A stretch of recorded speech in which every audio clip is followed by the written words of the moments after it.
ਜੋ ਕੱਲ primary elections ਹੋਈਆਂ ਕੁਝ ਸਟੇਟਸ ਦੇ ਵਿੱਚ ਤੇ ਸਭ ਤੋਂ ਪਹਿਲਾਂ ਜੇ ਵਾਇਓਮਿੰਗ ਸਟੇਟ ਦੀ ਗੱਲ ਕਰਦੇ ਜਾਈਏ, ਲਿਜ਼ ਚੈਨੀ ਜੋ ਪ੍ਰੈਜ਼ੀਡੈਂਟ ਡੋਨਲਡ ਟਰੰਪ ਉਹਨਾਂ ਦੀ ਕਾਫੀ ਕ੍ਰਿਟਿਕ ਸੀ, ਉਹ ਇਲੈਕਸ਼ਨ ਹਾਰ ਗਈ ਆ। ਪਿਛਲੀ ਵਾਰੀ ਇਲੈਕਸ਼ਨ ਦੇ ਵਿੱਚ 2 ਸਾਲ ਪਹਿਲਾਂ ਜਦੋਂ ਕਾਂਗਰਸਮੈਨ ਬਣੀ ਸੀ, ਹਾਲਾਂਕਿ ਉਹ ਮੇਰੇ ਖਿਆਲ ਨਾਲ 3 ਟਰਮਾਂ ਤੋਂ ਆ, ਤੇ ਉਸ ਟਾਈਮ ਦੇ ਉੱਤੇ 73% ਉਹਦੇ ਕੋਲ ਵੋਟ ਸੀਆਂ। ਹੁਣ ਘਟ ਕੇ 37% ਦੇ ਕਰੀਬ ਰਹਿ ਗਈਆਂ ਆ।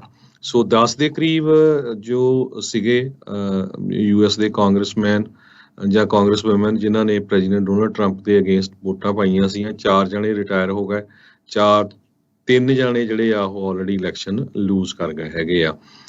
ਲਿਜ਼ ਚੈਨੀ ਨੇ ਇਹ ਕਿਹਾ ਵੀ ਇਹ ਈਵਨ ਦੋ ਮੈਂ ਇਲੈਕਸ਼ਨ ਲੂਜ਼ ਕਰ ਗਈ ਆ, ਤੇ ਇੰਡੀਕੇਸ਼ਨ ਇਹ ਦਿੱਤੀ ਆ ਵੀ ਹੋ ਸਕਦਾ 2024 ਦੀਆਂ ਪ੍ਰੈਜ਼ੀਡੈਂਸ਼ੀਅਲ ਇਲੈਕਸ਼ਨ ਦੇ ਵਿੱਚ ਉਹ ਐਜ਼ ਏ ਕੈਂਡੀਡੇਟ ਹੋਣ। ਸਰੋਤਿਆਂ ਨੂੰ ਦੱਸਦੀ ਜਾਈਏ, ਲਿਜ਼ ਚੈਨੀ ਨਾਲ ਪ੍ਰੈਜ਼ੀਡੈਂਟ ਡੋਨਲਡ ਟਰੰਪ ਉਹਨਾਂ ਦੀ ਕਾਫੀ ਪ੍ਰੋਬਲਮ ਸੀ, ਖਾਸ ਕਰਕੇ ਉਹਨਾਂ ਦੀ ਜਦੋਂ ਜਿਹੜੀ ਗੱਲਬਾਤ ਸੀਗੀ ਇਲੈਕਸ਼ਨ, ਜਿਹੜੀ ਰਿਗਡ ਇਲੈਕਸ਼ਨ ਆ ਉਹਨੂੰ ਲੈ ਕੇ। ਤੇ ਇਸ ਤੋਂ ਪਹਿਲਾਂ ਵੀ ਡਿਕ ਚੈਨੀ ਜੋ ਹੈਗੇ ਵਾਈਸ ਪ੍ਰੈਜ਼ੀਡੈਂਟ ਰਹੇ ਆ, ਜਿਨ੍ਹਾਂ ਦੀ ਡਾਟਰ ਲਿਜ਼ ਚੈਨੀ, ਉਹਨਾਂ ਦੇ ਅਗੇਂਸਟ ਪ੍ਰੈਜ਼ੀਡੈਂਟ ਡੋਨਲਡ ਟਰੰਪ ਬਹੁਤ ਬੋਲਦੇ ਰਹੇ ਆ ਵੀ ਇਰਾਕ ਵਾਰ ਦੇ ਵਿੱਚ ਡਿਕ ਚੈਨੀ ਬਹੁਤ ਰਿਸਪੌਂਸੀਬਲ ਇਹ ਪਰਸਨ ਸੀ ਜਿਸ ਨੇ ਇਹ ਲੜਾਈ ਸ਼ੁਰੂ ਕੀਤੀ, ਜੋ ਕਿ ਸਾਨੂੰ ਕਰਨੀ ਨਹੀਂ ਚਾਹੀਦੀ ਸੀ। ਸੋ ਚੈਨੀ ਪਰਿਵਾਰ ਦੇ ਨਾਲ ਕਾਫੀ ਖੁੰਦਕ ਚੱਲ ਰਹੀ ਸੀ, ਤੇ ਇਸੇ ਤਰ੍ਹਾਂ ਪ੍ਰੈਜ਼ੀਡੈਂਟ ਜਾਰਜ ਬੁਸ਼ ਉਹਨਾਂ ਦੇ ਪਰਿਵਾਰ ਦੇ ਨਾਲ ਵੀ।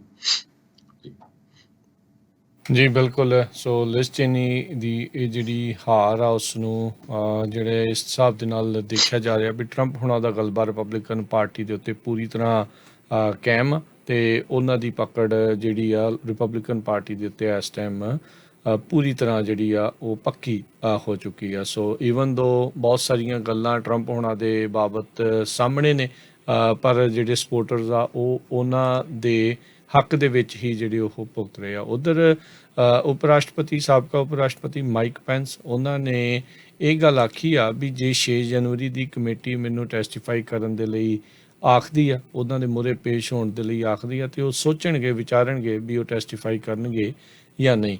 ਉਹਨਾਂ ਨੇ ਸਿੱਧੇ ਪੱਕੇ ਤੌਰ ਦੇ ਉੱਤੇ ਨਾ ਜਿਹੜੀ ਆ ਉਹ ਨਹੀਂ ਕੀਤੀ, ਉਹਨਾਂ ਨੇ ਇਸ ਦੇ ਬਾਰੇ ਸੋਚਣ ਨੂੰ ਤਰਜੀਹ ਜਿਹੜੀ ਉਹ ਦਿੱਤੀ ਹੈਗੀ ਆ। ਸੋ ਸਾਬਕਾ ਉਪ ਰਾਸ਼ਟਰਪਤੀ ਮਾਈਕ ਪੈਂਸ ਇਹ ਵੀ 2024 ਦੇ ਵਿੱਚ ਸੰਭਾਵੀ ਤੌਰ ਦੇ ਉੱਤੇ ਰਿਪਬਲਿਕਨ ਪਾਰਟੀ ਦੇ ਕੈਂਡੀਡੇਟਸ ਦੇ ਵਿੱਚੋਂ ਜਿਹੜੇ ਇੱਕ ਉਹ ਹੋ ਸਕਦੇ। ਉੱਧਰ ਲਿਜ਼ ਚੈਨੀ ਨੇ ਵੀ ਜਿਹੜਾ ਪ੍ਰੈਜ਼ੀਡੈਂਸ਼ੀਅਲ ਰਨ ਦੇ ਬਾਰੇ ਉਹ ਗੱਲ ਆਖੀ ਆ। ਆਲਦੋ ਵਾਇਓਮਿੰਗ ਦੀ ਜਿਹੜੀ ਲੋਨ ਕਾਂਗਰੈਸ਼ਨਲ ਸੀਟ ਹੈਗੀ ਸੀ ਇਕੱਲੀ, ਉਸ ਦੇ ਵਿੱਚ ਉਸਨੂੰ ਜਿਹੜੀ ਵੱਡੀ ਹਾਰ ਦਾ ਜਿਹੜਾ ਉਹ ਸਾਹਮਣਾ ਕਰਨਾ ਪਿਆ ਹੈਗਾ ਆ। ਸੋ ਇਹ ਹੁਣ ਦੇਖਦੇ ਹਾਂ ਵੀ ਅੱਗੇ ਜਿਹੜਾ ਉਹ ਕੀ ਬਣਦਾ ਆ। ਉੱਧਰ ਜਿਹੜੇ ਅਲਾਸਕਾ ਦੇ ਵਿੱਚ ਜਿਹੜਾ ਹਰਜੋਤ ਸਿੰਘ ਜੀ, ਉੱਧਰ ਵੀ ਮਰਕੋਸਕੀ ਤੇ ਜਿਹੜੀ ਸਾਰਾ ਪੈਲਨ ਆ ਉਹ ਐਡਵਾਂਸ ਕਰ ਗਏ ਨੇ ਜਨਰਲ ਇਲੈਕਸ਼ਨ ਦੇ ਵੱਲ ਨੂੰ। ਸੋ ਉਹ ਜਿਹੜੀਆਂ ਪ੍ਰਾਇਮਰੀਜ਼ ਦੇ ਵਿੱਚ ਵੀ ਸਾਰਾ ਪੈਲਨ ਇੱਕ ਵਾਰੀ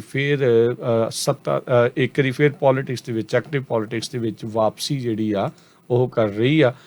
ਸਾਰਾ ਪੈਲਨ ਇੱਕ ਟਾਈਮ ਦੇ ਉੱਤੇ ਆਈ ਥਿੰਕ ਜਿਹੜੇ ਰੋਮਨੀ ਸੀ ਉਹਨਾਂ ਦੇ ਨਾਲ ਵਾਈਸ ਪ੍ਰੈਜ਼ੀਡੈਂਟ ਨਹੀਂ, ਮੇਰੇ ਖਿਆਲ ਨਾਲ ਜੋ ਐਰੀਜ਼ੋਨਾ ਤੋਂ ਸੀਗੇ ਸੈਨੇਟਰ ਜਿਹੜੇ ਮਰਹੂਮ ਜਿਹੜੇ ਸੈਨੇਟਰ ਉੱਥੋਂ ਦੇ ਜਿਹੜੇ ਉਹ ਰਹੇ ਨੇ, ਉਹਨਾਂ ਦੇ ਨਾਲ ਜਿਹੜੇ ਇਹਨਾਂ ਦਾ ਨਾਮ ਸੀਗਾ ਵਾਈਸ ਪ੍ਰੈਜ਼ੀਡੈਂਸ਼ੀਅਲ ਕੈਂਡੀਡੇਟ ਦੇ ਵਜੋਂ ਸੀਗੀ। ਉਸ ਤੋਂ ਬਾਅਦ ਦੇ ਵਿੱਚ ਕਾਫੀ ਟਾਈਮ ਸੱਤਾ ਤੋਂ ਜਿਹੜੇ ਉਹ ਇੱਕ ਹਿਸਾਬ ਦੇ ਨਾਲ ਬਾਹਰ ਰਹੇ ਆ, ਤੇ ਪਰ ਹੁਣ ਮੁੜ ਵਾਪਸੀ ਜਿਹੜੀ ਆ ਉਹ ਇਹਨਾਂ ਇਲੈਕਸ਼ਨਸ ਦੇ ਵਿੱਚ ਜਿਹੜੀ ਉਹ ਉਹਨਾਂ ਨੇ ਕੀਤੀ ਆ, ਐਕਟਿਵ ਜਿਹੜੀ ਪੋਲੀਟਿਕਸ ਦੇ ਵਿੱਚ ਉਹ ਆ ਚੁੱਕੇ ਨੇ। ਬਿਲਕੁਲ ਵਾਈਸ ਪ੍ਰੈਜ਼ੀਡੈਂਸ਼ੀਅਲ ਕੈਂਡੀਡੇਟ ਰਹੀ ਆ ਸਾਰਾ ਪੈਲਨ 2008 ਦੀਆਂ ਇਲੈਕਸ਼ਨ ਦੇ ਵਿੱਚ ਸੈਨੇਟਰ ਜੌਨ ਮਕੇਨ ਹੋਣਾ ਦੇ ਨਾਲ।